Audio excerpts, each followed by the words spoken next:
Fala galera, sejam muito bem-vindos a mais um vídeo do canal. Agora, no nosso segundo vídeo da série de inteligência artificial, a coisa vai ficar mais interessante. A gente vai falar sobre como representar conhecimento sobre o mundo de forma que o computador seja capaz de entender. Então a gente sabe que as pessoas têm conhecimentos a respeito do mundo e a respeito de algumas áreas, e elas usam esses conhecimentos para resolver problemas.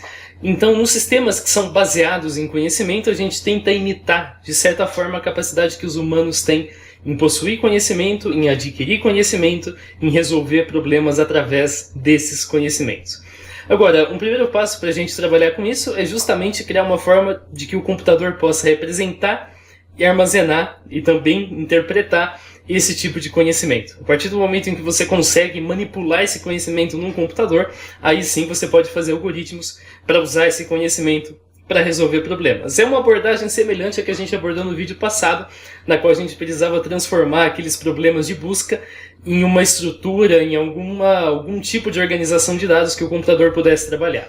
Então, nesse caso aqui, a gente vai trabalhar com uma base de conhecimento. Uma base de conhecimento contém sentenças, e as sentenças são escritas em alguma linguagem de representação do conhecimento. A ideia é que cada sentença represente uma asserção, e essa asserção possa ser verdadeira ou possa ser falsa. Você tem que ser capaz também de inserir novas sentenças na sua base de conhecimento e, claro, consultar a validade dessas sentenças.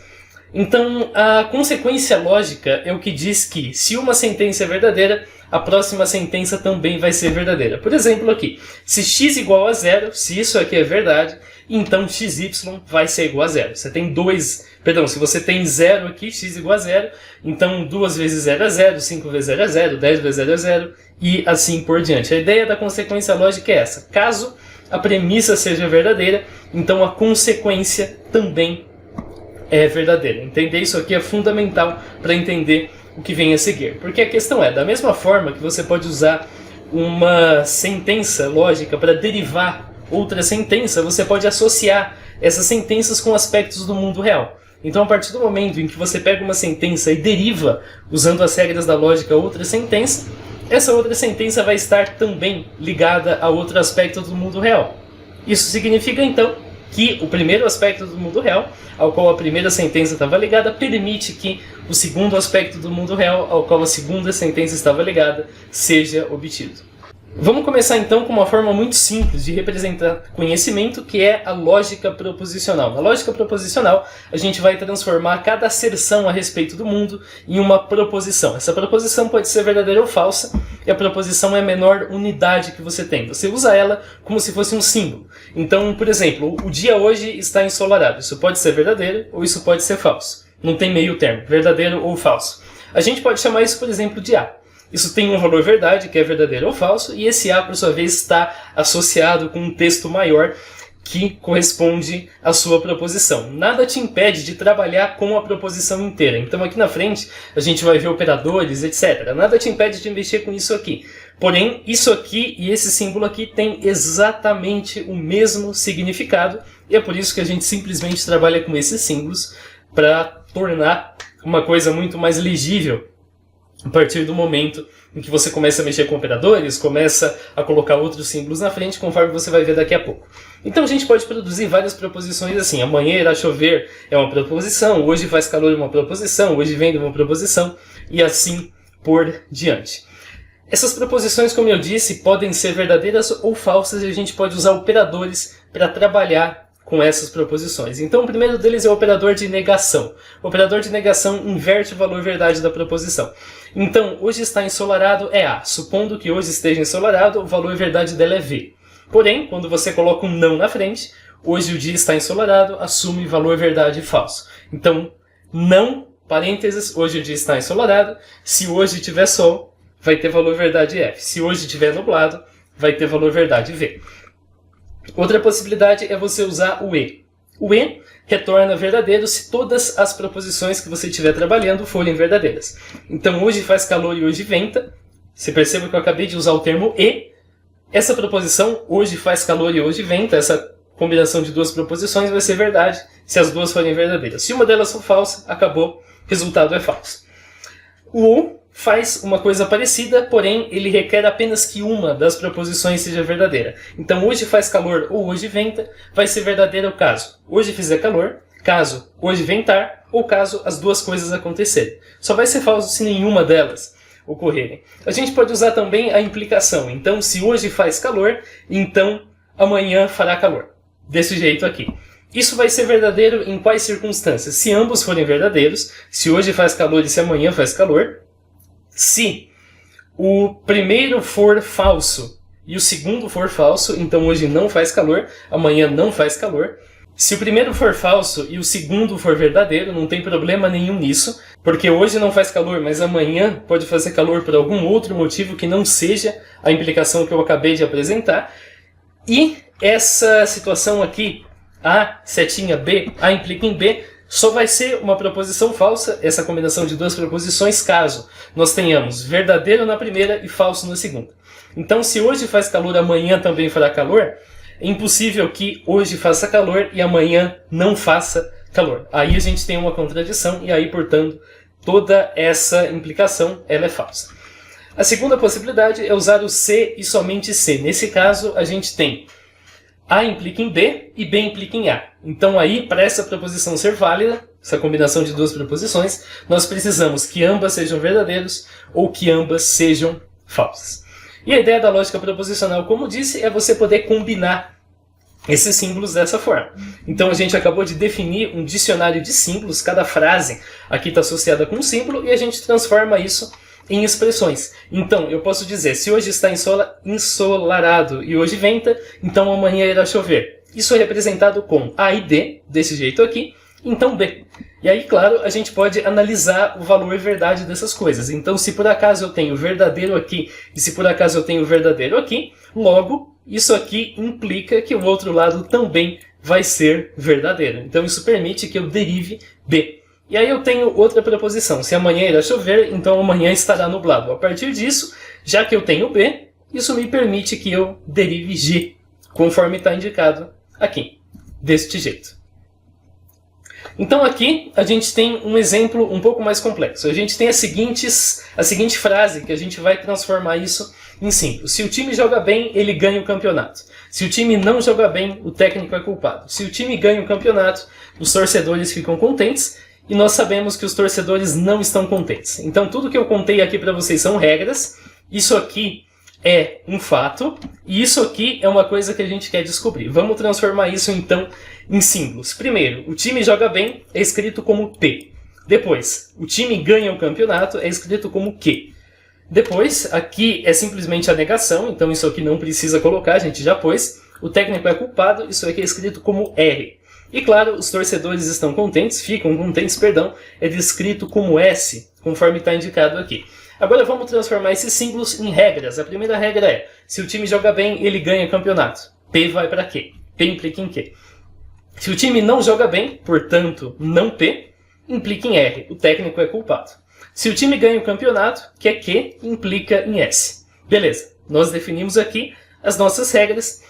E nossa quarta regra, o nosso fato é os torcedores não estão contentes. Vem a pergunta, isso permite a gente concluir que o técnico é culpado? É isso aqui que a gente quer descobrir. Beleza, nesse momento aqui a gente já tem um jeito, apesar de ser um tanto precário, de representar conhecimento sobre o mundo em uma linguagem que um computador pode trabalhar. Então, ao passo em que esse texto, assim, em linguagem natural, conforme está aqui, é um tanto complicado de ser interpretado, ser armazenado desse jeito, essa sequência de símbolos aqui é uma coisa bem simples.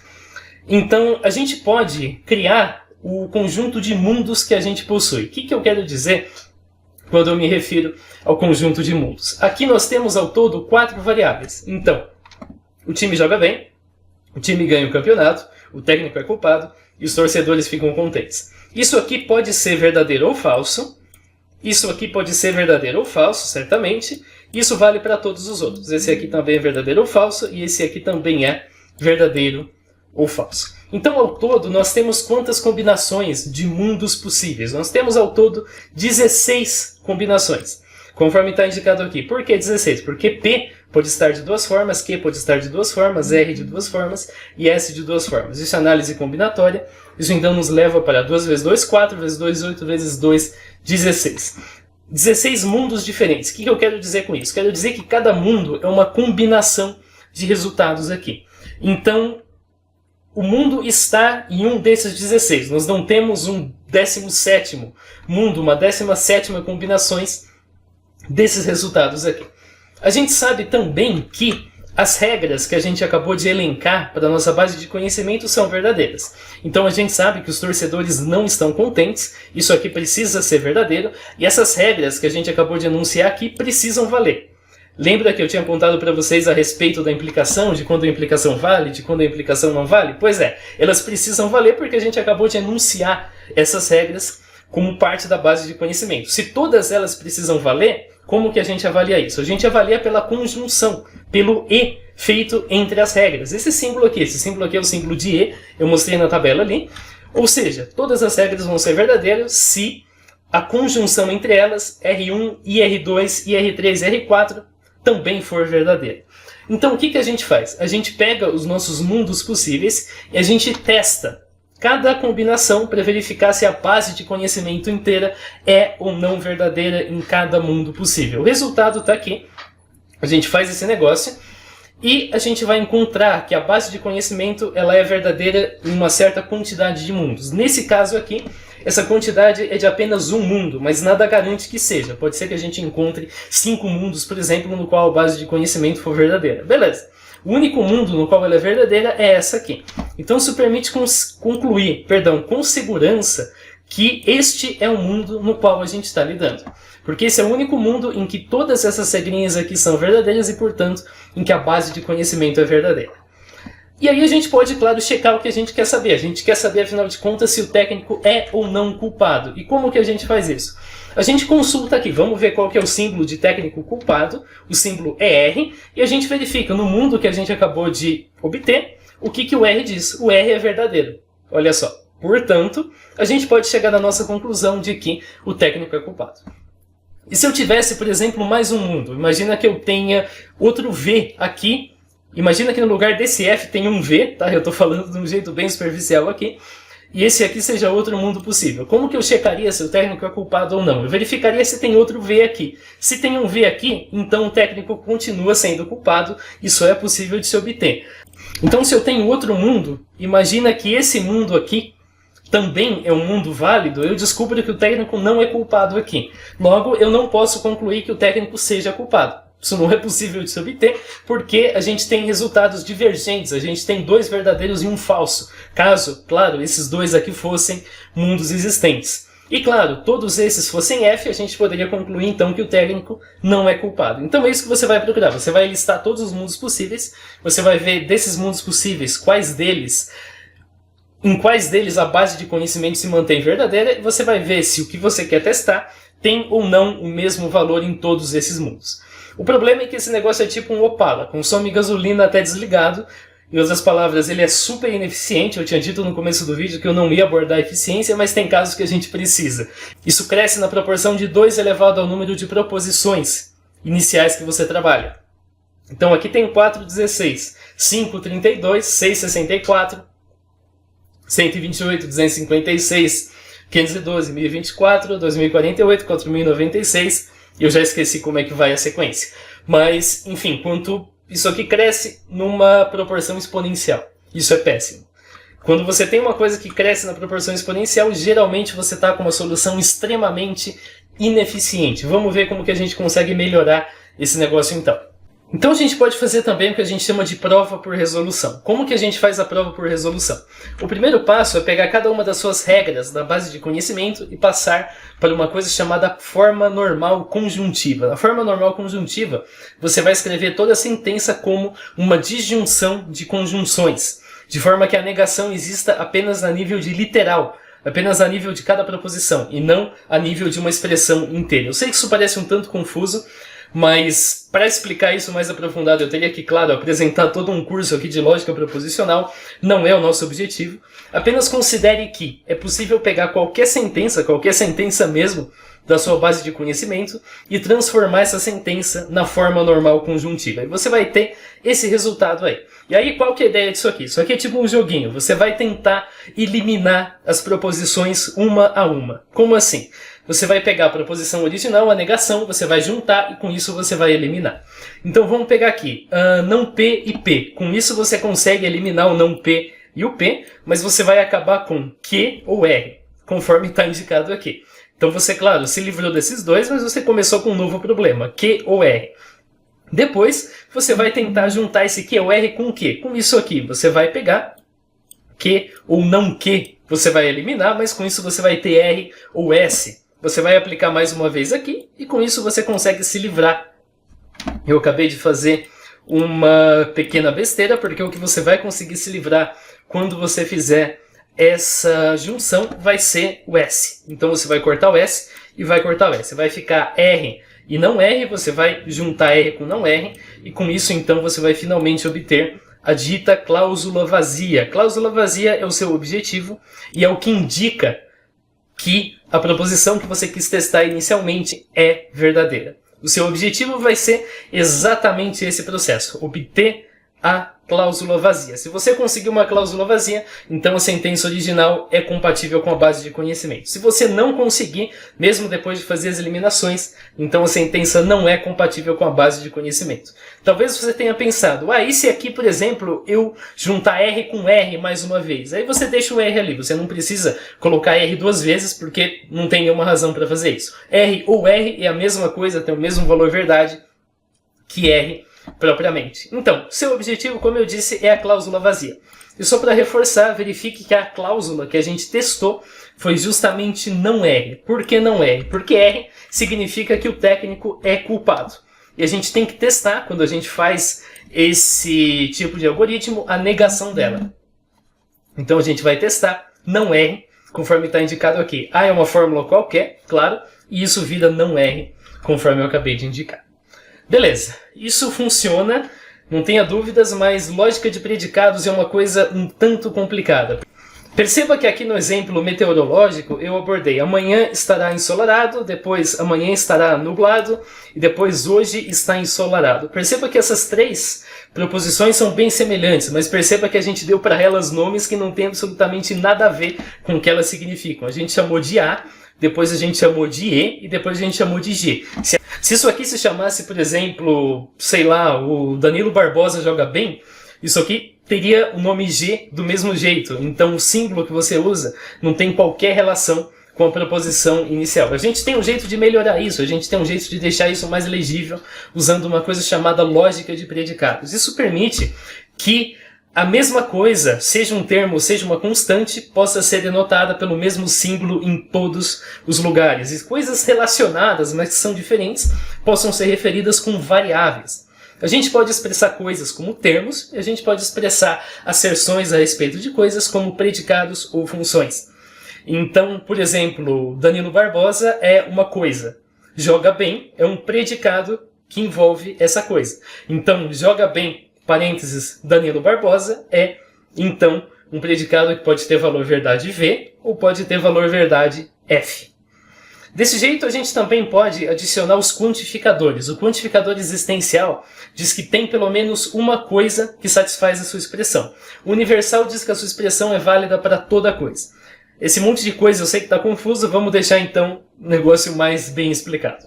Então a primeira coisa que eu quero que você perceba é que aqui eu tenho uma série de asserções a respeito do mundo e que essas asserções também podem ser escritas em lógica proposicional de um jeito muito sem graça. Então todo rei ambicioso é perverso. Por exemplo, eu poderia escrever em lógica proposicional algo como P, então o rei sendo ambicioso leva para Q, o rei sendo perverso, desse jeito aqui. Mas mais uma vez, se aqui fosse... se o Abel escala o Luiz Adriano, o Palmeiras perde, a gente teria exatamente a mesma estrutura. Em lógica de predicados, eu posso escrever para todo e qualquer R, tal que R seja um rei e R seja ambicioso, então R é perverso. Isso aqui é um jeito muito melhor na lógica de predicados de escrever a asserção que eu acabei de mostrar para vocês. Outra asserção, nações vizinhas são amigas. Então eu vou escrever dessa forma. Para todo e qualquer MN, tal que M seja diferente de N, M seja uma nação e N seja uma nação, e M seja vizinho de N, então MN são nações amigas. Eu não entendi isso aqui, você vai entender agora. Aqui a gente tem um outro exemplo. Todas as nações governadas por João são vizinhas. Mais uma vez, para todo e qualquer MN, tal que M seja diferente de N, perdão, M seja uma nação, N seja uma nação, João reina sobre M, João reina sobre N, então M e N são vizinhas. Por que isso aqui é importante? Imagina que o Brasil seja uma nação, João reine sobre o Brasil. Isso aqui me permite concluir que o Brasil é vizinho do Brasil. Se eu não tivesse essa diferença aqui. Porque veja bem, aqui eu tenho que o Brasil é uma nação, verdadeiro, o Brasil também é uma nação, João reina sobre o Brasil, João também reina sobre o Brasil, logo o Brasil é vizinho do Brasil. Então, isso permite chegar a uma conclusão indesejada. Por isso que essa cláusula de diferença é importante. Porque aí falha, Brasil é diferente de Brasil? Não, são a mesma coisa. Portanto, isso aqui é falso. E Brasil não é vizinho do próprio Brasil. Mas se eu tenho que a Argentina também é reinada pelo João, então eu concluo nesse caso que a Argentina é vizinha do Brasil, porque ambos são nações e porque o João é rei das duas. Bom, a gente tem outras aqui que são mais simples. João é um rei, Ricardo é um rei, então rei João, rei Ricardo. Portugal é uma nação, Espanha é uma nação. João é rei de Portugal, do mesmo modelo que está aqui. João é rei da Espanha. E João não é perverso, Ricardo é ambicioso. Perceba que eu usei aqui predicados. Que isso em lógica de proposicional, isso aqui seria, sei lá, um J, isso aqui seria um R, isso aqui seria um, sei lá, PO, porque nada me impede de usar símbolos compostos para formar o predicado depois que eu esgoto letras do alfabeto, isso aqui seria um E, e assim por diante. Seria uma coisa muito mais estéril, digamos assim. Legal. Na nossa listagem, então, a gente usou vários termos, que são as nossas coisas, por exemplo, João, Ricardo, Portugal e Espanha. E agora a gente pode ver formas de fazer inferência através dessa nossa linguagem. Então perceba que qualquer frase que usa quantificadores universais, quantificador universal é esse camarada que eu acabei de mostrar para vocês, esse símbolo aqui, esse A, ao contrário, ela dá margem, toda frase que usa esse quantificador dá margem para substituições. Como assim? Você pode trocar esse quantificador por qualquer coisa mesmo, no sentido de coisa que você tenha aqui. Isso não vai garantir que a sua frase, claro, tenha valor verdade V. A regra vai ter sempre valor verdade V, mas isso não garante que a sua regra vai levar para uma conclusão verdadeira, mas você pode fazer, não tem nada que te impeça. Então você pode fazer, João é um rei, João é ambicioso, portanto João é perverso. Vamos testar aqui quais desses valores são verdadeiros. Deixa eu só pegar a caneta. João é um rei. Isso aqui é verdadeiro segundo a nossa base de conhecimento. João é ambicioso. A gente não sabe disso aqui. Isso aqui é desconhecido. Porém, João não é perverso. A gente sabe. Isso aqui está informado. João não é perverso. Essa frase aqui precisa ter valor verdade V. Porque, claro, isso é uma regra. As regras precisam ter valor verdade V. O que essa regra permite concluir? Qual que é a única situação em que isso aqui tem valor verdade V, sendo que esses dois valores verdade são conhecidos? Se aqui for verdadeiro, a gente tem uma coisa que não é permitida, porque a gente vai ter o antecedente verdadeiro e o consequente falso. Isso não pode acontecer, porque a regra diz exatamente o contrário. Portanto, o João não é ambicioso. Portanto, isso aqui leva a essa conclusão. Nesse caso aqui, você não tem as informações. A Espanha não é um rei. Você não tem nenhuma coisa que te permita concluir isso e não tem nada que te permita concluir que a Espanha é ambiciosa. Então você também não consegue chegar nesse resultado aqui e, portanto, não tem problema nenhum. Não tem nada de errado nisso acontecer. Beleza. O mesmo vale para Portugal e no caso aqui de Ricardo, você tem que Ricardo é um rei, você tem que Ricardo é ambicioso, conforme está aqui. Então, portanto, você pode concluir isso aqui. Isso aqui é valor verdade V.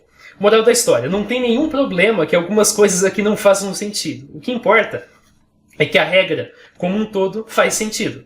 Nesse caso, se a gente tivesse uma regra dizendo que se uma certa coisa é uma nação, então essa coisa não é um rei, a gente poderia perfeitamente concluir que isso aqui é falso. E se a gente tivesse uma regra dizendo que apenas reis podem ser ambiciosos, ou que nações não podem ser ambiciosas, isso aqui também seria falso, e portanto isso aqui seria falso. E tudo estaria certo no final do dia. Legal. Agora, como que a gente faz então para trabalhar com conclusões? Perceba que eu já mostrei um jeito, que esse jeito é bem claro para seres humanos, mas para o computador não é tão simples assim. Uma primeira possibilidade é a gente voltar lá atrás e fazer uma redução à inferência proposicional. Como que esse negócio funciona? Esse negócio funciona quando você vai trocar cada predicado por uma proposição. Então, rei João vira A. e ambicioso João vira B. E, deixa eu voltar lá atrás, perverso João vira C. Desse jeito aqui. Então, com isso, você vai ter uma base de conhecimento baseada em lógica proposicional, conforme está indicado aqui, e você pode usar os métodos que eu mostrei anteriormente, tanto a solução por tabela verdade, quanto a resolução, quanto mais dois que eu vou mostrar daqui a pouquinho, para chegar na sua conclusão.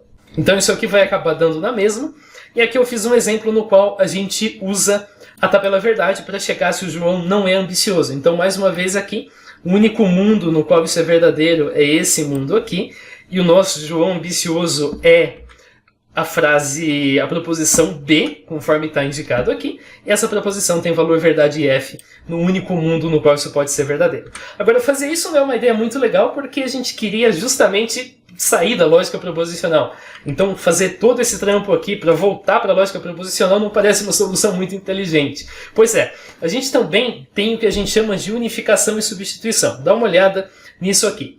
A gente sabe, então, que todo rei que seja ambicioso é perverso. A gente sabe que Ricardo é um rei, a gente sabe que o Ricardo é ambicioso.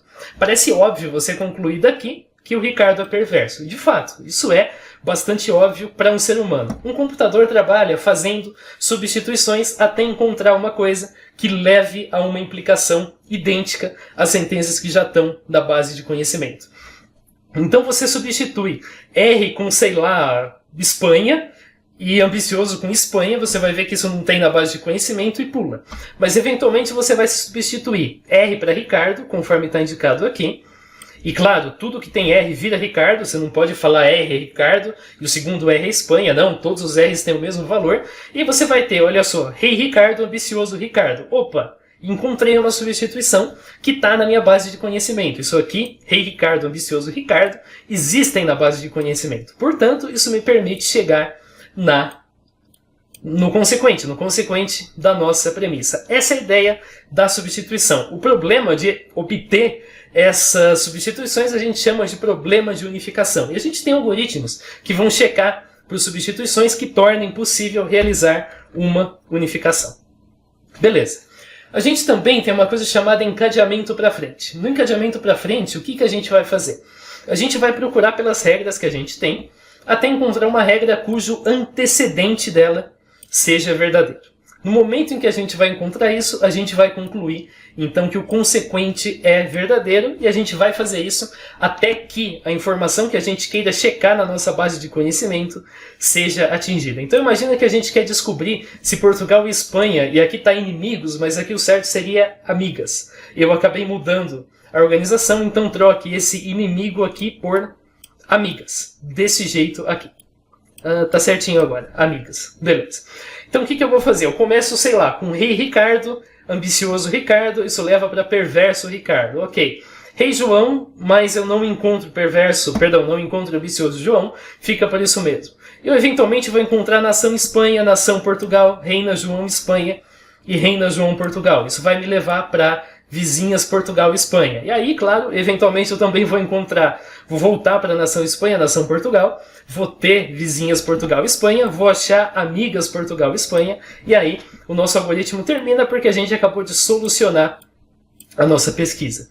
Isso não é muito eficiente, a gente tem também o encadeamento para trás. No encadeamento para trás, a gente vai pegar um consequente e a gente vai procurar por uma cláusula consequente que satisfaça o objetivo que a gente quer verificar. Achando, a gente vai verificar se as premissas são satisfeitas e a gente vai repetindo esse processo até a gente chegar em um conjunto de premissas que são verdadeiras, ok? E que, portanto, satisfaçam o nosso objetivo, que permitam a gente voltar para o consequente.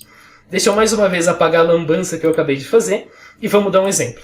Então, eu quero mais uma vez chamar se Portugal e Espanha são amigas, e agora a palavra está certa pelo menos, e a gente vai partir então do nosso consequente. O que eu preciso para esse consequente ser verdadeiro?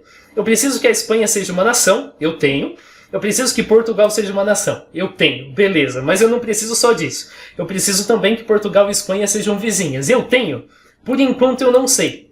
Vamos fazer mais um encadeamento então. O que eu preciso para que Portugal e Espanha sejam vizinhas? Eu preciso que preciso que Espanha e Portugal sejam nações. Isso eu tenho, eu já chequei.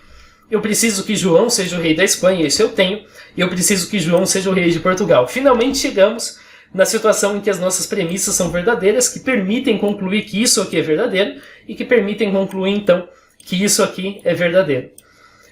Não sei se vocês lembram, mas eu agora há pouco, nesse slide aqui, falei que tinham mais 2 algoritmos que também serviam para a lógica proposicional. São esses 2. Você pode fazer encadeamento para frente e para trás também com lógica proposicional. Decidi explicar tudo no final para ficar mais fácil, mas achei que seria uma boa ideia falar no final.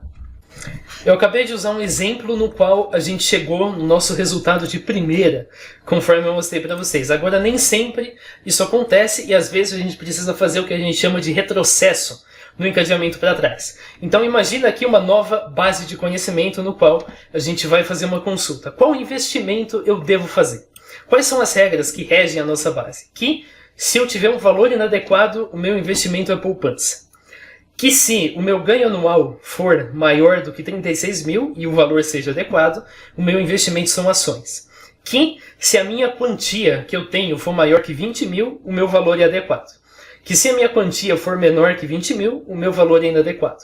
Então, pergunta que a gente quer fazer. Aqui a gente tem o nosso conjunto de regras.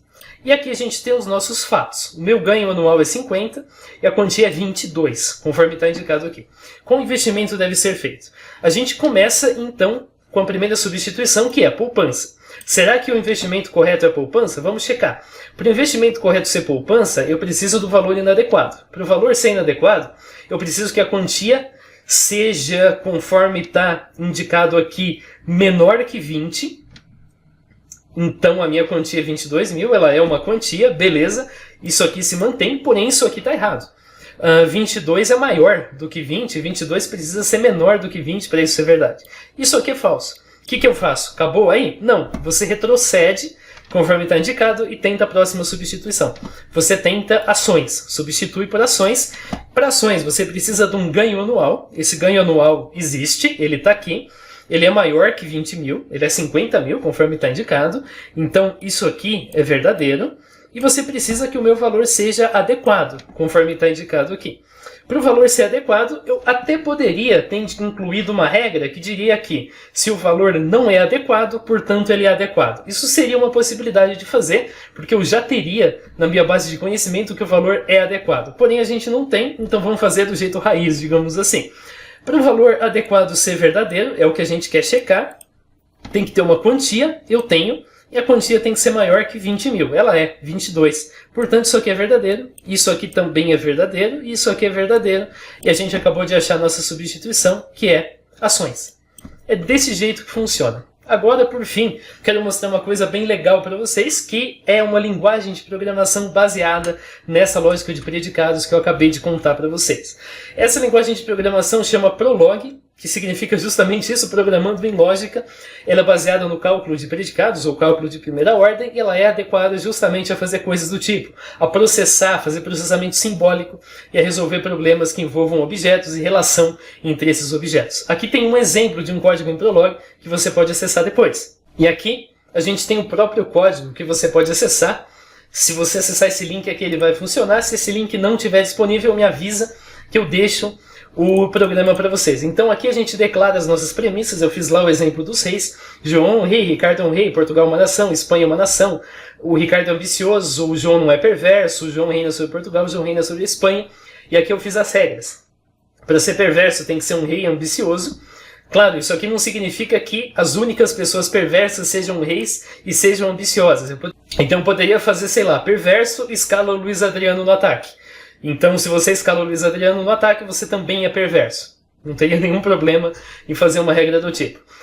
Amigas XY, então tem que ser uma nação, tem que ser outra nação, vizinhas, e não podem ser a mesma nação, e o mesmo equivale para vizinhas, só que o João tem que ser o rei.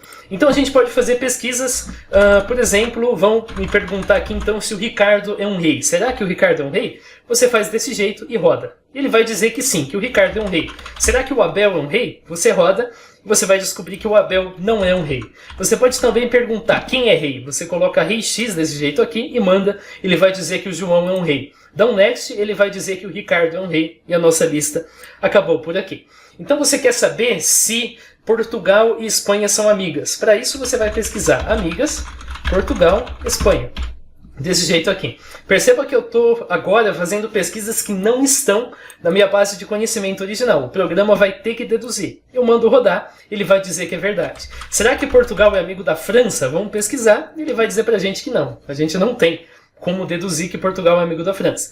E agora vem a pergunta, quem são os amigos de Portugal? Vamos então pesquisar amigos Portugal X. Desse jeito aqui, vamos rodar e a gente vai ter que X é a Espanha.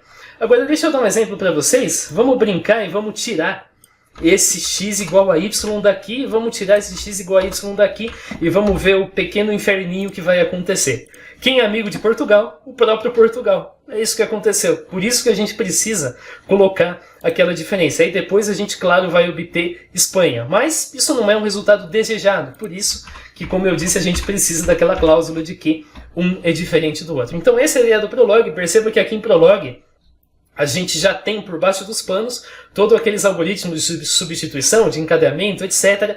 Todos eles acontecendo para garantir que a gente tenha esses resultados. O programador aqui, a princípio, não precisa nem se preocupar com como que isso vai ser feito. O programa já dá conta de fazer isso para a gente. O programa, no caso, é a linguagem, a própria linguagem do Prolog. E aqui a gente tem alguns exemplos de programa também. E eu fiz um exemplo fácil de entender, porque, claro, não tem graça eu mostrar um negócio super complexo, que você não tem a mínima ideia de como funciona, mas não sei se você sabe aquele probleminha do Einstein, que você tem, sei lá, um cara que mora em tal casa, o cara fuma Marlboro, o cara toma whisky, e você sabe que o vizinho do cara que fuma Marlboro fuma Eite, por exemplo, e você sabe que o vizinho do cara que bebe whisky toma cerveja, por exemplo, e você tem que descobrir, então, quem mora em cada casa. Tem aqui como resolver isso em Prolog, conforme está indicado aqui. Mas é um programa muito mais complexo, para você, claro, entender isso aqui a fundo, aí você já provavelmente precisaria estudar Prolog para chegar em exemplos melhores. E tem aqui o problema das N rainhas, que a gente inclusive já abordou, se eu não me engano, no vídeo passado. E a gente tem uma série de outros problemas que você pode ver aqui, caso você se interesse. A gente tem aqui uma database de filmes gigantesca que você também pode usar para descobrir coisas de filmes e assim por diante. Esse é o barato, essa é a ideia do Prolog. Mas ok, vamos então retornar ao nosso curso e vamos falar um pouquinho agora de situações bem mais complexas, porque até aqui, beleza, minha base de conhecimento é pequenininha, minha base de conhecimento tem, vamos contar, mas vocês que já entenderam o que eu quero dizer, 1, 2, 3, 4, 5, 6, 7... 8, 9, 10, 11. A minha base de conhecimento tem um incrível total de 11 regras e aqui realmente não tem tanta diferença de como eu decida organizar as coisas, de como eu decida chamar as regras, porque é uma quantidade pequena e é uma quantidade fácil de organizar. Agora a questão é, se eu dou essa liberdade para um problema muito grande, para um problema que envolva milhares de asserções sobre o mundo, a coisa vira um caos muito rápido e o barco costuma afundar quando a coisa vira um caos. Para isso a gente tem a engenharia ontológica que se propõe a organizar esse tipo de conhecimento de um jeito melhor, de um jeito que fique mais padronizado e mais fácil de operar, tanto quanto você tem muita coisa, quanto você tem muita gente, muitos programas diferentes que precisam se comunicar e usar a mesma base de dados. Por exemplo, para você fazer um carro autônomo dirigindo no trânsito. Esse é um bom exemplo. Então a gente pode usar uma abordagem mais genérica que trabalha primeiro com categorias. Então ao passo em que muitas coisas são objetos individuais, então isso aqui é uma carteira, essa aqui é uma carteira específica, muita coisa também ocorre a nível de categoria. Se eu vou comprar uma carteira na loja, eu não vou atrás de uma carteira específica.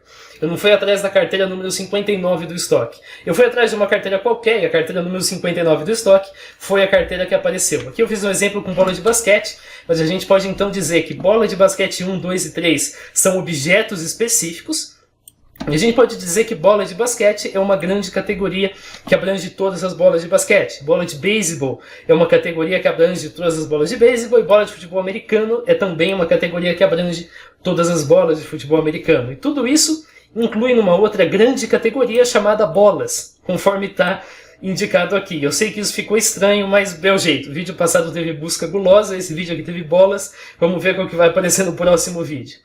A gente também pode, claro, usar notação. Então a gente pode dizer que um elemento pertence a uma categoria. A gente pode dizer que uma categoria é uma subclasse de outra categoria. A gente usa aqui aqueles símbolos da teoria dos conjuntos, que a gente vai falar daqui a pouquinho diretamente sobre isso. E a gente pode dizer que todos os objetos de uma categoria têm certas propriedades. Então toda bola de basquete é esférica, conforme está dizendo aqui. Então todo objeto que seja uma bola de basquete vai herdar a propriedade de ser esférica. Aí se uma bola estiver furada, a gente vai falar disso mais adiante, guarda a dúvida por enquanto. A gente pode também definir algumas propriedades. Então se um objeto é laranja e é redondo, tem diâmetro de 23,5 centímetros, até aqui ele pode ser uma laranja bem grande, uma laranja de Chernobyl. Mas se ele faz parte da categoria bolas, então ele é uma bola de basquete. A única bola que tem essas categorias, que tem essas descrições, perdão, é a bola de basquete. Perdão pelo trem apitando. Então com isso a gente pode fazer asserções a partir daí. Agora, a gente também pode detalhar algumas coisas sobre as categorias. Então a gente tem categorias que são disjuntas. Essas categorias indicam que um elemento não pode fazer parte de uma delas simultaneamente. Por exemplo, animais e vegetais. Não tem nenhum objeto que compõe a intersecção desses dois conjuntos. Aquelas duas bolas que normalmente ficam juntas e tem aquela intersecção que você estudou na escola, nesse caso não existe. Nesse caso a intersecção é simplesmente vazia. Nenhum elemento pode ser um vegetal e um animal ao mesmo tempo. Nem sapo, nem porco, nem coruja, nem qualquer outra coisa. A gente tem também a chamada decomposição exaustiva. Numa decomposição exaustiva, você tem que cada elemento está presente em pelo menos uma dessas classes. Então a gente tem aqui os norte-americanos, os habitantes da América do Norte. Eles podem ser canadenses, estadunidenses, mexicanos e podem ser vários desses. A pessoa pode ter dupla, tripla nacionalidade. Alguém pode ser americano, alguém pode ser estadunidense e canadense. Alguém pode ser mexicano e estadunidense. Alguém pode ser os três e assim por diante. E de fato, você tem pessoas em cada um desses grupos. Você tem pessoas em mais de um desses grupos, conforme está indicado aqui. Mas você não tem ninguém fora dele. Toda essa área fora dele, onde você teria outras categorias, ela está vazia. Você nunca vai ter ninguém em qualquer uma dessas outras categorias. Você não tem ninguém que não pertence a nenhuma categoria e você também não tem ninguém que pertence a alguma outra categoria. E por fim, a gente tem a partição. Na partição você tem uma combinação das duas coisas que eu mostrei para vocês. Você nunca tem ninguém na intersecção. Então, entre os animais, você não tem um animal que seja macho e fêmea. Ah, você tem alguns animais que são hermafroditas. Eu sei, desculpa. Eu peguei um exemplo do livro que eu estou seguindo, e o livro que eu estou seguindo não conta hermafroditas, então eu sei que foi um exemplo não muito bom, mas finge que não existem hermafroditas no mundo. Então, esse aqui é um caso em que a intersecção é vazia, você não tem nenhum ser, nenhum elemento que pode estar presente nas duas, e além disso, a área fora aqui das categorias também é vazia. Ou um animal é macho ou ele é fêmea. Ele não pode ser nenhum dos dois, ele não pode ser uma terceira coisa e ele também não pode ser os dois ao mesmo tempo. A gente também pode usar uma relação chamada de composição física, que é dado por parte de. Então a gente pode dizer que um objeto é parte de outro. Por exemplo, a gente pode dizer que o Brasil é parte da América do Sul e a gente pode dizer que a América do Sul é parte da Terra. Isso também vale de forma transitiva e reflexiva. Ou seja, o Brasil é parte da Terra, porque o Brasil é parte da América do Sul e a América do Sul é parte da Terra. Isso está elencado justamente aqui embaixo. A gente pode, assim, definir algumas coisas. Então a gente pode dizer que um bípede, e aqui a coisa fica um pouco complicada, para que uma coisa seja um bípede, para que A seja um bípede, precisam existir P1, P2 e C, tal que P1 seja uma perna, P2 seja uma perna, C seja um corpo, P1 seja parte do ser bípede, P2 seja parte do bípede, o corpo seja parte do bípede, a perna esteja presa no corpo, conforme está. A perna esteja presa no corpo, aqui está B, mas aqui é C, então eu peço perdão, aqui é C. Nas duas situações, a perna está presa no corpo. Além disso, as pernas são diferentes. E qualquer terceira perna, e isso acho que é o segundo elemento estranho desse vídeo, depois da bola e da busca gulosa no outro, a terceira perna, ela, se há uma terceira perna, essa terceira perna, se ela, claro, for parte do bípede, ela ou é a primeira perna ou é a segunda. Ou seja, um bípede tem duas pernas, e apenas duas pernas, não pode ter três pernas, e não pode ter uma perna. As pernas precisam ser parte do corpo, e o corpo, por sua vez, precisa ser parte do bípede, e a perna precisa estar presa no corpo, desse jeito aqui. Uma relação muito mais fácil é a relação grupo D. Então a gente pode dizer que três maçãs formam um grupo de três maçãs, conforme está indicado aqui. Objetos também têm propriedades que são propriedades numéricas, então a gente pode medir um objeto, pode pesar um objeto, pode saber quanto um objeto custa. Isso é dito com essa sintaxe aqui. Então, por exemplo, o diâmetro da bola de basquete é 23,5 centímetros. Perceba que a gente já trabalhou, mas eu não deixei muito claro para vocês aqui, nessa asserção aqui. Vamos avançar mais uma vez. A gente pode mais uma vez usar esse tipo de sintaxe para converter medidas, de centímetro para polegada, por exemplo. E a gente tem medições que não são numéricas. Se você estuda cálculo, você sabe do que eu estou falando, porque eu estou usando um exemplo aqui que diz que se E1 e E2 são exercícios, e E1 foi escrito pelo Guidorizi e E2 foi escrito pelo Stewart, então a dificuldade dos exercícios de E1 é maior que a de E2. Não dá para a gente quantificar a dificuldade, mas dá para dizer que um é maior do que o outro. E a gente também tem o que a gente chama de materiais. O que é um material? É um objeto que é difícil de individualizar. Então imagina que eu tenho manteiga. Se eu corto a manteiga ao meio, eu continuo tendo manteiga. Se eu corto a manteiga em 4, eu continuo tendo manteiga. Em 5, em 6, ad infinito. Porque as propriedades que eu tenho, então, por exemplo, amarelo, certo teor de gordura, certo ponto de fusão, certa densidade se mantém. Essas são as ditas propriedades intrínsecas. A gente também tem, claro, propriedades extrínsecas de certas coisas. Por exemplo, de um pacote de manteiga. Por exemplo, peso ou formato. Isso não é mantido quando você faz a divisão.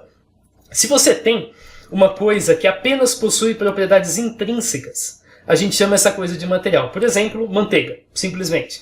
E se essa coisa tem ou uma mescla dessas propriedades ou apenas propriedades extrínsecas, então a gente tem um objeto propriamente, no caso aqui do pacote de manteiga.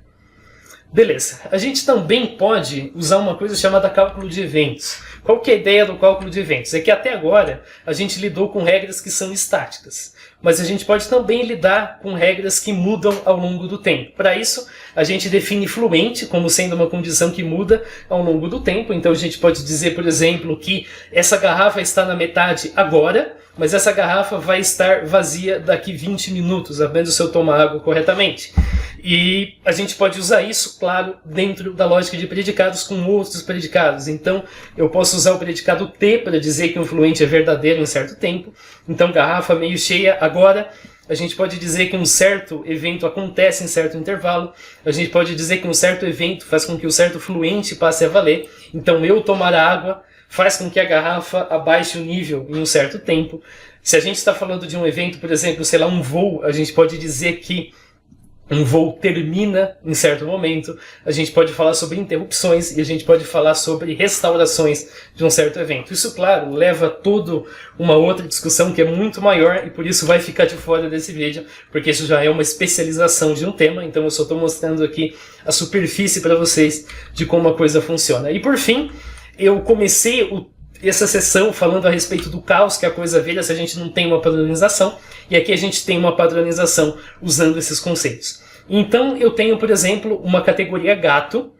Essa categoria gato dorme no sofá, gosta de patê, são propriedades do gato.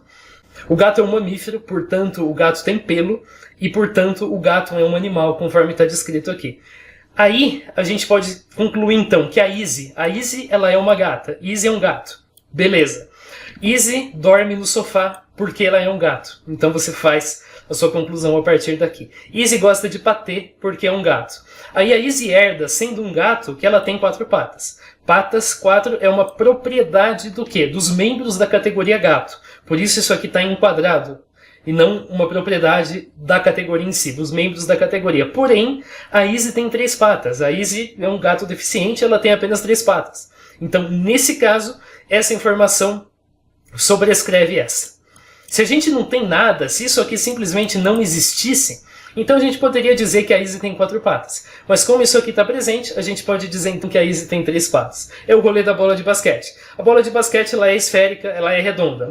Mas se a gente tem uma informação que sobrescreve, então ela deixa de ser. E a gente consegue lidar com casos anômalos. Nesse caso aqui, a Izzy caçou um pássaro, e um pássaro por sua vez é uma ave, e a ave por sua vez é um animal. Se a gente tivesse aqui tucano, por exemplo, a gente concluiria que tucano também é um animal, pela mesma lógica. E a easy também é marrom, conforme está indicado aqui. Então isso aqui é uma rede semântica, isso aqui é uma forma de você visualizar conhecimento, de você organizar conhecimento e, claro, de você tirar inferências a respeito do conhecimento percorrendo a própria rede semântica. Bom, até agora a gente só trabalhou com asserções que podem ser verdadeiras ou falsas, sim ou não. Então, tudo que a gente lidou até agora trabalhava, claro, com essas duas opções. E ao passo em que isso funciona em alguns sistemas, em outros não, porque nem sempre o mundo funciona de forma tão binária, 0 ou 1, sim ou não, verdadeiro ou falso. Muitas vezes a gente tem asserções que podem ser verdadeiras ou falsas com certa probabilidade. Então imagina, por exemplo, que eu faça essa asserção aqui. Se um paciente tem dor de dente, portanto ele tem cárie. Isso é falso, porque nem toda dor de dente é causada por cárie. Eu posso fazer o contrário também, eu posso escrever cárie, portanto ele tem dor de dente. Isso também é falso, porque nem toda cárie provoca dor de dente. Então, nesses casos, a gente precisa de algum meio de trabalhar com conhecimento incerto.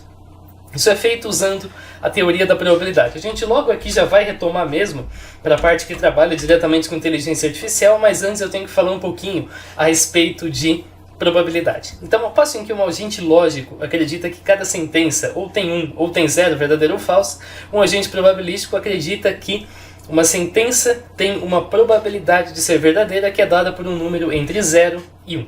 Uma sentença que tem 0 de ser verdadeiro é uma sentença falsa. E uma sentença que tem 1 de ser verdadeiro é uma sentença verdadeira. E qualquer valor aí, sei lá, 0,69 significa 69%.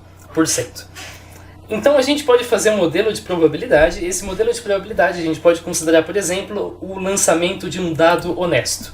Então, para cada lançamento, eu tenho aqui 1/6 de probabilidade de sair 1, 2, 3, 4, 5, 6. Então, quando eu escrevo, por exemplo, o resultado do dado é 1, essa é uma asserção que tem 1/6 de chance de ser verdadeira. Uma coisa interessante aqui, uma propriedade, é que a soma de todos os mundos possíveis, então no caso aqui a soma dos valores de 1 até 6, dá 1. 1/6 mais 1/6 mais 1/6 mais 1/6 mais 1/6 mais 1/6 reduz em 1 no final, que significa que a chance do dado estar em qualquer um dos mundos possíveis, qualquer um desses mundos aqui, é 1. O que é uma coisa trivial. O dado só pode ter caído com uma dessas faces. Então o dado caiu com a face 1, com a face 2, com a face 3, com a face 4, com a face 5 ou com a face 6, tem valor verdade 1 e portanto V nesse caso. A gente pode também trabalhar com probabilidades que envolvem dois dados, por exemplo, ou sistemas mais complexos no caso. Então aqui a gente tem dois dados e a gente tem ao todo 36 combinações, considerando aqui um dado e dois dados. O primeiro dado tem 6 valores, o segundo tem 6, 6 vezes 6, 36. A probabilidade dos resultados nos dados serem iguais é de 6 sobre 36. 1, 2, 2, 3, 3, 4, 4, 5, 5, 6, 6. Portanto, é de 1/6 no final. Analogamente, de ser diferente, a probabilidade é de 5/6. E vale lembrar, claro, que a soma desses dois corresponde a 1. Isso aqui é sempre verdadeiro. A soma de todos os estados possíveis vai retornar 1. A gente tem também a probabilidade condicional. Então imagina que eu jogo dois dados simultaneamente e eu tenho que saber a probabilidade da soma ser 6. Como que eu consigo fazer soma 6? Eu consigo fazer com 1 mais 5, 2 mais 4, 3 mais 3, 4 mais 2, 5 mais 1. Portanto, eu tenho 6 possibilidades de um total de 36. Isso me dá aqui a probabilidade da soma ser 6. Agora imagina que na verdade eu te diga, o primeiro dado tem valor 1. Eu já sei que o primeiro dado tem valor 1. Então com isso a probabilidade final da soma ser 6 muda, porque agora eu já sei o valor do primeiro dado e tudo que resta de desconhecido é o valor do segundo dado. O valor do segundo dado pode ser de 1 a 6, e aí realmente o único número que somado com 1 dá 5, o único número que somado com 1 dá 6 é justamente o número 5. Então essa é a única configuração e a probabilidade aqui então passa a ser 1/6 de 5 sobre 36 na situação inicialmente. Então a gente pode formular, usando aquela sintaxe que a gente já conhece, asserções como: considerando que um paciente é adolescente e não tem dor de dente, a probabilidade de ele possuir cárie numa visita ao dentista é de 10%. Você escreve desse jeito aqui: probabilidade desse efeito aqui, considerando que você tem essas causas, sem dor de dente e o fato dele ser adolescente, é de 10%. 0,1 significa 10%. gente tem uma coisa chamada regra de Bayes, conforme está indicado aqui. Essa regra tem essa orientação aqui. Então aqui a gente tem o que a gente conhece, a nossa evidência, e aqui a gente tem a probabilidade do que a gente está trabalhando, e na prática isso significa que a probabilidade de uma causa acontecer quando você tem certo efeito é a probabilidade do efeito aparecer quando você tem certa causa, então é o contrário, vezes a probabilidade da própria causa aparecer, dividida pela probabilidade do próprio efeito aparecer. Isso é fundamental na inteligência artificial, vamos agora entender por quê. Então vamos pegar aqui mais um caso de inteligência artificial aplicada na área médica. Aqui a gente está lidando com um paciente que chega no consultório com rigidez no pescoço. Eu quero saber qual a chance desse paciente ter meningite. A gente sabe o quê? Que 70% dos pacientes com meningite apresentam de fato rigidez no pescoço. Mas a gente também sabe que apenas entre cada 50 mil pacientes que chegam no ambulatório possuem meningite. E a gente também sabe que a probabilidade de qualquer paciente que chega no ambulatório ser um paciente com rigidez no pescoço é de 1%. Ou seja, de 100 pacientes que chegam no ambulatório, apenas um deles possui rigidez no pescoço. De cada 50 mil pacientes que chegam no ambulatório, apenas um deles possui meningite. E de cada 100 pacientes que chegam com meningite, 70% deles, ou melhor, 70 pacientes, possuem de fato rigidez no pescoço, conforme está indicado aqui. Então como que a gente aplica a regra de Bayes nessa situação?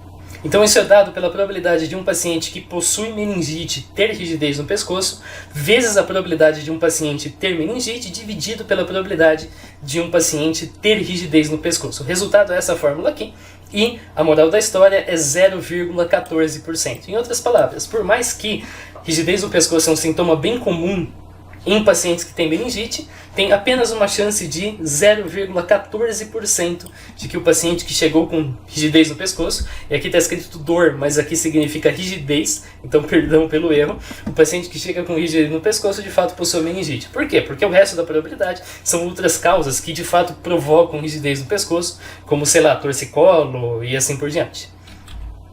A gente pode então, usando a regra de Bayes, fazer o que é chamado de redes bayesianas. Isso aqui é mais complicado, mas ainda assim é compreensível. Então aqui a gente tem um irrigador. Esse irrigador deve funcionar quando não está chovendo.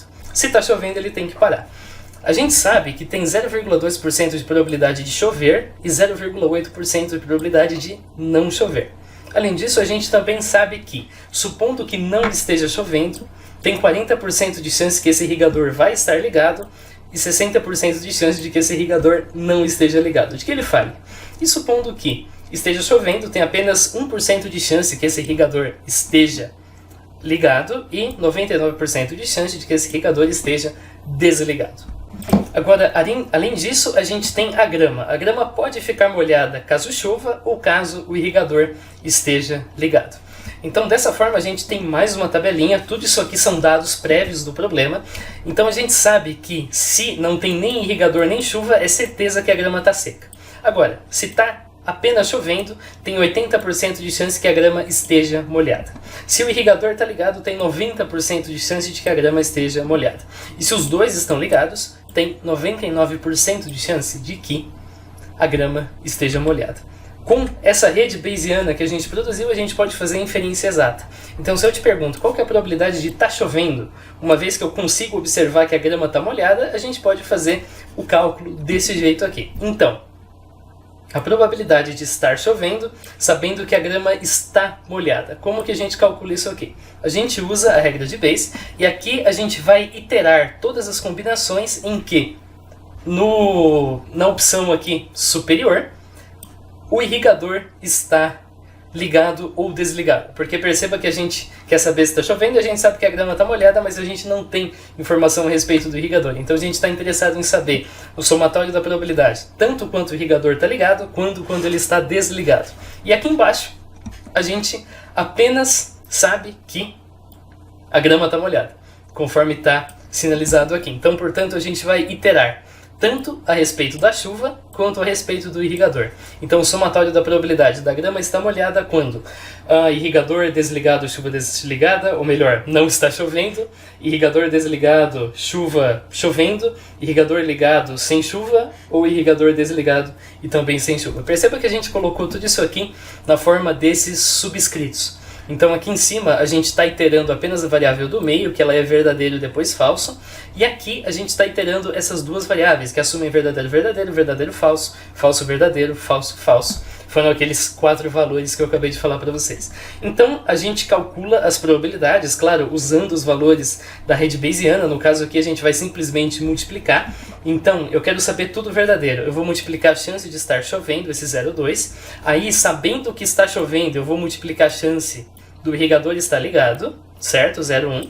E sabendo que o irrigador está ligado e está chovendo, eu vou multiplicar a chance da grama estar molhada, 0,99. Eu vou fazer apenas mais um, porque se eu fizer todos, isso aqui vai virar um arco-íris de tanta cor que vai aparecer. Vamos fazer aqui o terceiro. Então, nesse caso aqui, eu sei que não está chovendo, esse falso aqui indica isso, então eu vou partir desse 0,8. Depois disso, eu sei que o irrigador está ligado, então eu vou pegar, eu sei que não está chovendo e vou pegar esse 0,4 aqui, de quando não está chovendo e o irrigador está ligado. Então, como eu estou trabalhando com a circunstância na qual a grama está molhada, conforme está indicado aqui, o valor que eu vou pegar é justamente este 0,9. Portanto, eu tenho 0,8, 0,4 vezes 0,9 e tenho esse valor aqui. Perceba que aqui a gente só está simplesmente pegando a mesma fórmula que eu tinha apresentado lá em cima. Então eu estou simplesmente pegando essa fórmula e propagando para cá. E com isso então eu calculo o nosso valor final. Logo, se a grama está molhada, eu tenho 35,76% de chance de que de fato esteja chovendo. Perceba que isso aqui é um método de calcular a probabilidade e perceba que esse método fica um caos quando a gente está lidando com uma rede mais complexa. Porque perceba aqui que aqui a gente trabalhou com apenas 2 valores, depois a gente trabalhou com 4, depois a gente trabalhou com 8. Uma rede mais complexa seria 16, 32 e assim por diante. Ou seja, isso também é muito pouco eficiente. Como que a gente pode tentar melhorar essa questão? A gente pode usar uma coisa chamada de inferência aproximada. Uma primeira possibilidade é tentar ainda trabalhar com inferência exata, mas eliminar variáveis ou formar agrupamentos. Isso são uma família de algoritmos que vai envolver a inferência exata, que vai tentar tornar o processo de inferência exata mais ótimo. E a gente tem também, como eu disse, a inferência aproximada. A forma mais simples é você fazer uma amostragem direta. Então, para cada variável aqui, você vai criar um vetor de probabilidades. E o que você vai fazer é fazer várias rodadas. Então você vai perguntar no seu programa, está chovendo? O seu programa vai ter 0,2% de chance de falar sim, 0,8% de falar não. Depois você vai perguntar, ok, está chovendo? O irrigador está ligado? E ele vai ter essas probabilidades. Depois você vai perguntar, e a grama está molhada? E você também vai ter essas probabilidades. E com isso então você vai gerar uma amostra muito grande de mundos possíveis, e aí você vai olhar nessa listagem imensa de mundos que você gerou, e todos eles, claro, são dependentes das variáveis, então todos eles estão atrelados com as probabilidades que você já definiu. Você vai ver em quantos deles a condição que você procura inicialmente está válida. Então você vai se perguntar, em quais mundos estão chovendo? Estão chovendo, sei lá, em 100 mundos. Claro que você vai provavelmente trabalhar com um valor bem maior. Em quantos desses mundos a grama está molhada? A grama está molhada em 33 mundos. Então você conclui que a chance é de 33% versus um valor real que seria de 35%. A ideia é que quanto mais mundos você tenha, mais perto você vai estar. O trem está pitando lá no fundo desse 35,76, que é o valor real.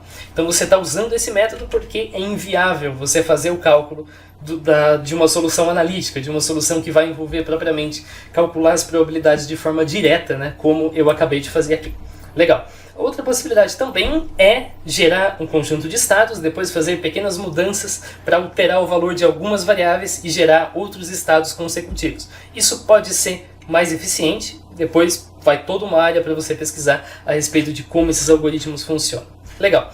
A gente até agora falou de processos que são de certa forma estáticos, então eu quero saber se está chovendo, isso depende do irrigador, isso depende da grama, e isso ocorre em qual momento? Ocorre agora. Simplesmente assim, você não tem propriamente um papel do tempo, do tipo, a gente tem um estado atual, depois a gente tem um estado seguinte, depois a gente tem um estado posterior. Para a gente trabalhar com isso, vem ao nosso socorro uma coisa chamada modelos de Markov.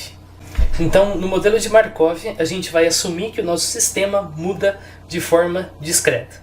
Então ele tem um estado atual, ele tem um estado seguinte, um estado depois do seguinte, isso indo para o futuro. Indo para o passado tem um estado atual, tem um estado anterior e tem um estado mais anterior ainda. O que determina o passo do nosso modelo? Pode ser um minuto, pode ser um dia, pode ser 5 dias, depende da sua definição do problema.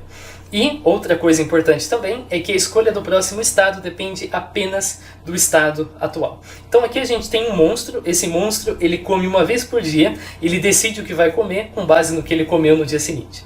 Então ele come, sei lá, hoje ele come uvas. No dia seguinte ele tem 10% de chance de repetir, comer uva de novo, 50% de chance de comer alface e ele tem 40% de chance de comer queijo. Supondo que ele coma alface, então ele escolheu comer alface na terça-feira. Ele comeu uva na segunda, caiu nesse 50%, ele escolheu comer alface na terça.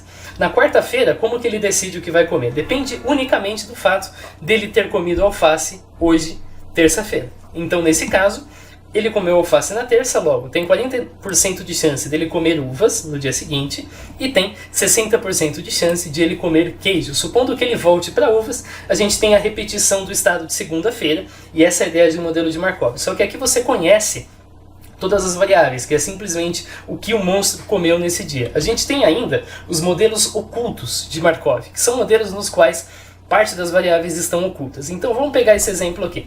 O exemplo é o seguinte, a gente tem um dia inicial, esse dia é, sei lá, segunda-feira.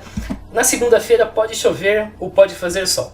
Se chover, tem 70% de chance de que vai chover na terça-feira e tem 30% de chance de que vai fazer sol na terça-feira. Por outro lado, se fizer sol, tem 60% de chance do dia seguinte ser um dia de sol e 40% de chance do dia seguinte ser um dia chuvoso. Bom, até agora tudo fez sentido, porém a gente está falando por telefone com um amigo e esse amigo conversa com você todo dia, mas ele não te fala como que foi o tempo naquele dia, ele não te fala se choveu ou se fez sol, ele simplesmente te fala se ele foi caminhar, se ele fez compras ou se ele limpou a casa. E você sabe que se choveu, tem 10% de chance dele ter ido caminhar, 40% de chance dele ter feito compra e 50% de chance dele ter limpado a casa. Se fez sol, tem 60% de chance dele caminhar, tem 30% de chance dele fazer compras e 10% dele limpar a casa. Perceba que nesse caso aqui a soma é sempre 1. Então 50% mais 40%, 90%.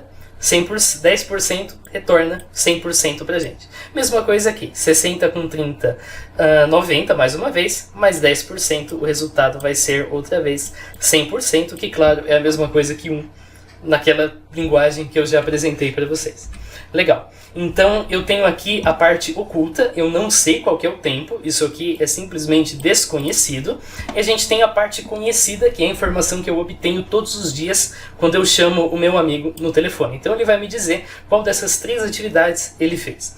E tem algumas coisas que eu posso fazer a partir desse modelo oculto de Markov que eu descrevi. O primeiro deles chama-se filtragem. A filtragem se resume a você calcular a distribuição posterior depois do estado mais recente, usando toda a evidência que a gente conhece. Então, nesse caso, eu tenho um registro, então eu sei que hoje ele limpou a casa, ontem ele limpou a casa, eu sei que anteontem ele fez compras, eu sei que antes disso ele foi ao mercado, eu sei que antes disso ele foi caminhar. Então vem a pergunta, afinal de contas, qual a probabilidade de que hoje seja um dia chuvoso? E qual a probabilidade, portanto, de que hoje seja um dia de sol? Então, para isso eu tenho um que chama algoritmo recursivo para frente, que é capaz de resolver esse tipo de problema com um bom desempenho. Nessa parte aqui, eu só vou apresentar para vocês os problemas que a gente pode resolver com inteligência artificial a partir de um modelo de Markov, porque eu acho que apresentar os algoritmos já torna o vídeo um tanto oneroso, digamos assim, já torna o vídeo um pouco maçante. Eu acho que vai acabar desviando mesmo o foco que apresentar uma ideia de um voo mais panorâmico e não propriamente um aprofundamento em cada coisa. Então, tá tudo bonitinho aqui para você pesquisar, para você se aprofundar, caso você tenha interesse nisso. Então, a filtragem trabalha justamente com isso, com determinar o que está acontecendo a partir de toda a informação que a gente tem disponível sobre o passado. Então a gente tem também a previsão. Na previsão, a gente vai calcular a distribuição posterior sobre o estado mais recente, usando toda a evidência disponível. Então a gente sabe mais uma vez o que o nosso amigo fez hoje, ontem, anteontem e no dia anterior, e a gente quer saber se tem previsão, digamos assim, de chuva daqui a 2 dias, ou seja, considerando esse histórico aqui, qual é a ocorrência mais provável de acontecer daqui 2 dias, ou daqui 1 dia, ou daqui 3 dias e assim por diante. Claro que isso fica cada vez mais impreciso, cada vez mais confuso conforme você aumenta a quantidade de dias no futuro, mas a ideia é justamente você fazer isso, você prever a partir do que você conhece anteriormente. A gente tem também a suavização. A suavização é basicamente voltar para trás. Então, nesse caso, você vai considerar tudo que a gente sabe a respeito dos estados anteriores, mais uma vez, só que agora você quer saber o que aconteceu no passado. Então você quer saber qual a probabilidade de que tenha chovido anteontem, a partir do que você já conhece. Por fim, a gente tem a explicação mais provável. Então aqui você mais uma vez tem a lista do que o nosso amigo fez nos últimos dias, e a questão é, o que é mais provável de ter acontecido nesses últimos dias? É mais provável de ter chovido? É mais provável de ter feito sol nesses 2 dias e ter chovido nesse? É mais provável de ter feito sol em todos? E assim por diante. É essa a ideia, é isso que você consegue fazer com essas 4 possibilidades aqui, e é justamente assim que você trabalha para tentar entender como que o seu sistema se comporta usando inteligência artificial. Perceba que até agora a gente trabalhou com probabilidades. Então até agora o nosso objetivo é determinar isso aqui é mais provável, isso aqui é menos provável, isso aqui tem quase 100% de chance, isso aqui tem quase 0% de chance, legal. Mas o que eu faço, afinal de contas, com a probabilidade? A probabilidade, na maioria dos casos, ela não é um fim propriamente, ela é um meio, porque o fim é a tomada de decisão. Então, ao passo em que um agente lógico toma decisão com verdadeiro e falso, um agente de tomada de decisão, de teoria de decisão, ele tem que ser capaz de tomar decisão com base em probabilidades. Então, justamente tem 50% de chance de que vai chover amanhã, será que eu devo ou não trazer um guarda-chuva? Esse é um exemplo de situação na qual você vai tomar decisão através de probabilidade e de um problema no qual um agente lógico não seria capaz de tomar decisão. O agente lógico pensaria, vai chover amanhã, portanto eu trago o guarda-chuva. Não vai chover amanhã, portanto eu não trago o guarda-chuva, e não existem valores no meio. Agora a questão é que o mundo não funciona assim, o mundo é cheio de valores no meio.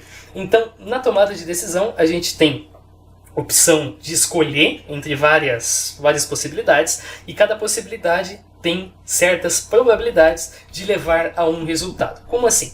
Então eu estou nesse lugar aqui, eu tenho que escolher se eu tomo a decisão A ou se eu tomo a decisão B. Se eu tomo a decisão A, tem vários resultados possíveis. Tem o resultado AS1, AS2 até ASN, e para cada estado a gente tem uma probabilidade desse estado se concretizar. Ou seja, ao passo em que, lá na lógica, a gente tinha simplesmente premissa e consequência, aqui a gente tem premissa, decisão tomada, e uma série de possíveis consequências associadas a uma série de probabilidades para cada possível consequência. E além disso, a gente tem uma coisa chamada de função utilidade. A função de utilidade é uma função que vai dar um valor numérico para cada um desses estados aqui. Então, com isso, você vai poder, digamos assim, dar uma nota perante a possibilidade de cada coisa acontecer. Então imagina que eu estou me perguntando se eu trago ou não guarda-chuva. Eu escolho trazer. Eu tenho chance de chover e eu tenho chance de não chover. Então qual que é a nota que eu daria, digamos assim, o quão bom para mim é chover e eu estar com guarda-chuva? Segunda possibilidade, o quão bom para mim é chover e eu não ter um guarda-chuva? Isso pondo claro que não chova agora.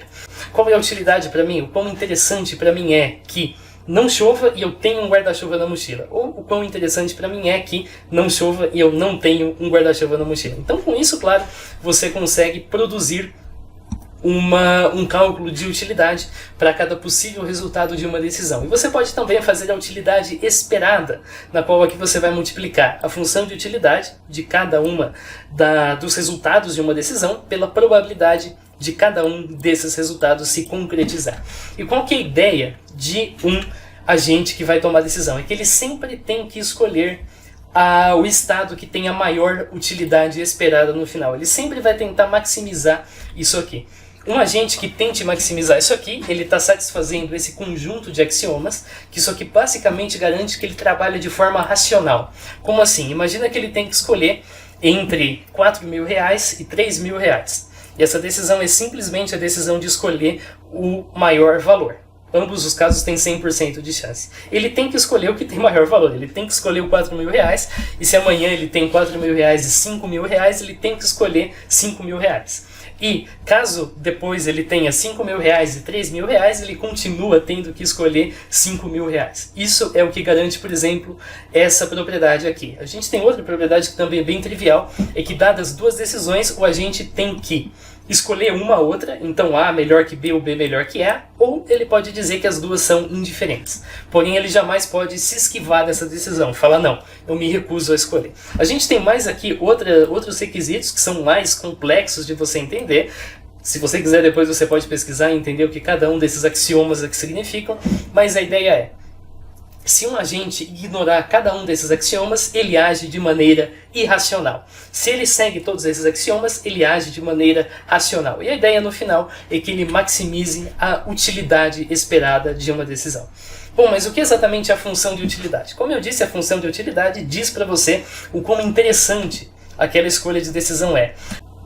Agora, ao passo em que, na maioria das vezes, isso parece óbvio, então é claro que você quer ganhar mais, é claro que você quer perder menos, nem sempre isso é tão óbvio assim.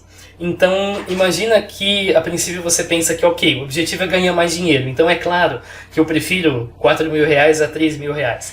Agora, imagina que, na verdade, eu não faço tanta questão de ganhar dinheiro. Na verdade, para mim, ter um saldo bancário que tenha um milhar, que seja primo, é muito mais importante. Então, se eu tenho que escolher entre 24.000 e 17.000, eu vou escolher 17.000, claro, porque 17.000, o 17 no caso é primo, e isso para mim é mais importante que dinheiro.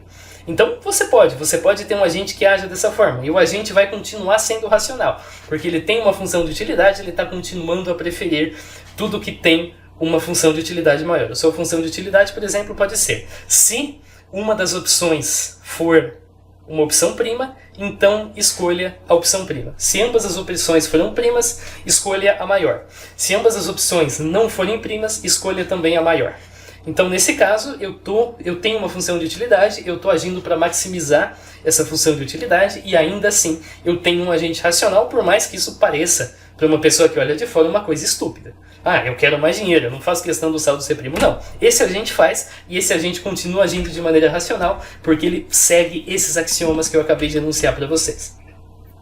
Segunda situação é que nem sempre a função de utilidade é linear.